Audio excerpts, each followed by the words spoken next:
Hello, kia ora. Time for your Bachelorette New Zealand recap. I'm Mama C. Just want to say thanks for all your kind words, guys. Yep, still feeling poorly. I spoke with a nurse today.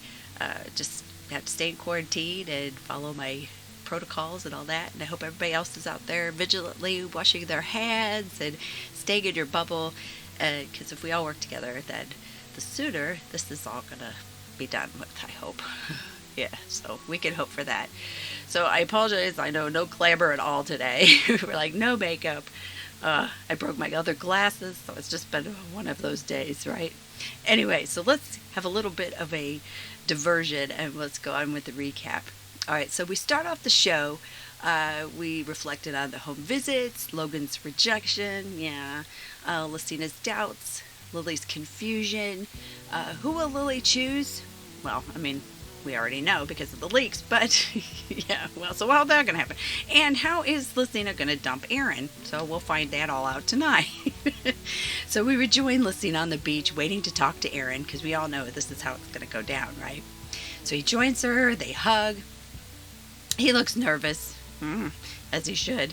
She said she wanted to bring him here before the rose ceremony. Now she says she was glad that they had their time the other night together, and she goes on about her confusion. She doesn't want to take anyone to the final rose. Then she says she wouldn't feel right to take anyone to the final rose ceremony at this point. She cries. She's visibly upset. He says it's been a hell of a ride, and he's glad to have been through this with her. He thanks her for being her. He's upset, but he does well, and he says, "I'll see you later." And so he walks off, and then he tells us, he's gutted, and he didn't see it coming, which it's too bad he didn't have spoilers. So anyway, and then we see him break down, which we knew was probably coming. He says he's learned a lot in the long run. Things are going to be all right though. So yeah, we figure. We see another montage about them, and she tells us that, she couldn't see forever with him, and that's what it came down to. Again, why she felt like this had to be it, I don't know. She goes on a while.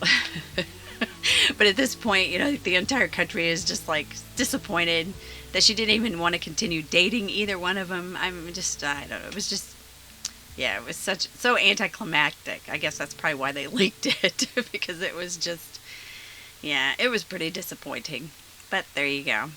But she said that's, she couldn't see forever with him, and that's what it came down to for her. So, yeah, there you go. She then, she cries. She gives herself a pep talk for quite a while. So, as we figured, yeah, the leaks were all true. Sorry, guys. But, as we figured in the beginning, when they added Lily, Lysina probably wasn't going to be up for the task of the show.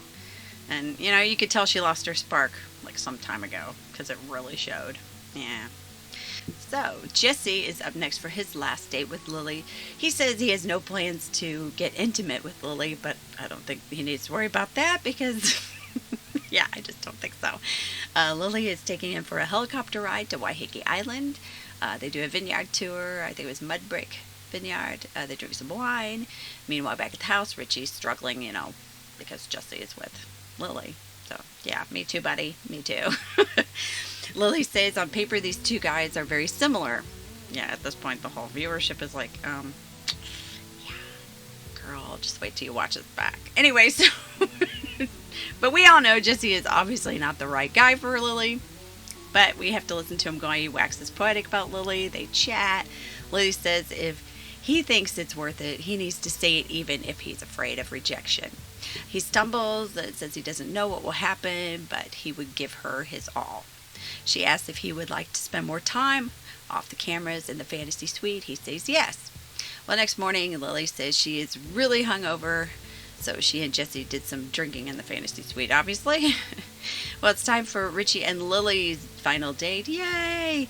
So Richie wants to make the most of his day because, he's still nervous. He doesn't know what's going to happen. Lily takes Richie surfing in Raglan. They look like they had an awesome time. Richie loves that she just kind of goes for it. He loves that about her. Lily says trusting these guys has been hard because she wants to be on the same page with her partner. After surfing, they go glamping at a different location. I can't remember what it was. Whew, I think I just have fever. Anyway, he says neither one of them thought they could fall in love at this short of a time span, so they're just taking it as it comes. Richie's all out there, and he would be hurt if things didn't pan out in, his favor. They confess that they try to cover their insecurities. He's glad that he can be himself, and she brings out the best in him. Lily's pleased at their relationship progression. She said her mom asked if he has been in love with anyone before, and he says maybe his sewing machine, right? He says he felt he needed to be the best him he could be before he could, embark in a relationship, which is very mature, actually. He wants her to ask him if, she wants him to stay with her. And of course she does. These two are just really cute together. Yeah. So next day, it's decision day for Lily. Who is it going to be? I wonder. I mean, if you've managed to avoid the spoilers, then, you don't know. But for most of us, we already know. But anyway, so Art meets up with Lily to chat pre-ceremony. They discuss the potential breaking of someone's heart. And, Art talks about his experience. Lily says, at this point, I know and I can't help what I'm feeling.